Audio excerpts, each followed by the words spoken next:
wabarakatuh. Perkenalkan, nama saya Winda Eriana dengan NIM B101837.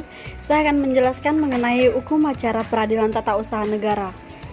Hukum acara peradilan tata usaha negara adalah rangkaian peraturan-peraturan yang memuat cara bagaimana orang harus bertindak terhadap dan di muka pengadilan, dan cara bagaimana pengadilan itu harus bertindak satu sama lain untuk melaksanakan berjalannya peraturan hukum tata usaha negara atau hukum administrasi negara.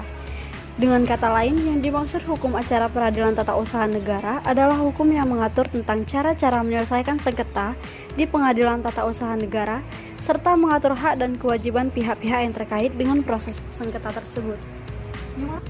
Kemudian saya akan menjelaskan mengenai prinsip-prinsip peradilan tata usaha negara yang menurut Philippus M. Hodgson et al. Mengemukakan bahwa ciri khas peradilan tata usaha negara terletak pada asas-asas hukum yang melandasinya. Yang pertama, asas praduga rehmatik. Asas ini mengandung makna bahwa setiap tindakan penguasa selalu harus dianggap rehmatik sampai pada pembatalannya. Yang kedua, asas pembuktian bebas. Dalam asas ini, hakim menetapkan beban pembuktian, dan ini berbeda dengan ketentuan pasal 1865 BW. Yang ketiga, asas keaktifan hakim. Keaktifan hakim dimaksudkan untuk mengimbangi kedudukan para pihak karena tergugat adalah badan atau pejabat tata usaha negara, sedangkan penggugat adalah orang atau badan hukum perdata. Yang keempat, asas putusan pengadilan mempunyai kekuatan mengikat atau yang biasa disebut dengan erga omnes. Dalam hal ini, sengketa tata usaha negara merupakan sengketa hukum publik, sehingga putusan pengadilan berlaku bagi siapa saja, tidak hanya bagi pihak yang bersengketa. Selanjutnya, saya akan menjelaskan mengenai subjek PTUN. Para pihak yang berperkara di pengadilan tata usaha negara ialah terdapat penggugat. Penggugat yang berarti ketentuan pasal 53 ditentukan bahwa yang dapat menjadi penggugat adalah orang dan badan hukum perdata yang kepentingannya dirugikan oleh keputusan tata usaha negara.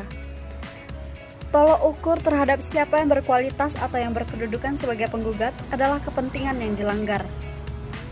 Mengenai orang, kalau kita telusuri bidang hukum lain, yaitu ketentuan dalam hukum perdata dan hukum dagang, khusus yang mengatur tentang orang dalam buku 1 BW, maka yang dimaksud dengan orang tidak hanya manusia biasa, tetapi juga badan hukum. Manusia dan badan hukum dapat mempunyai atau menjadi pendukung hak-hak, dan istilah orang diartikan sebagai subjek hukum.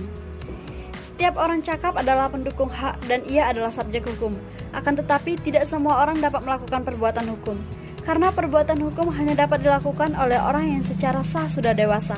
Pada umumnya, seseorang yang belum dewasa tidak mempunyai kecakapan melakukan perbuatan hukum atau menghadap di muka pengadilan sebagai penggugat ataupun tergugat. Untuk dapat melakukan perbuatan hukum, maka seseorang yang belum dewasa harus diwakili orang tuanya atau wali. Kemudian, mengenai badan hukum perdata. Badan hukum perdata dalam kaitannya dengan kemungkinan untuk mengajukan gugatan ke pengadilan tata usaha negara terdapat berbagai persoalan. Dalam kenyataan dapat dilihat bahwa pemerintah terdiri atas berbagai macam organ dan instansi, dan dari mereka selain memiliki wewenang pemerintahan, menurut hukum publik juga memiliki kemandirian menurut hukum perdata. Dengan demikian, dalam kaitannya dengan penggugat, maka badan hukum perdata adalah badan atau perkumpulan atau organisasi atau korporasi atau bentuk lainnya yang didirikan menurut ketentuan hukum perdata yang merupakan badan hukum atau person murni dan tidak memiliki dual function sebagaimana halnya fungsi publik dan privat. Baiklah, cukup sekian materi yang dapat saya sampaikan, semoga bermanfaat. Wassalamualaikum warahmatullahi wabarakatuh.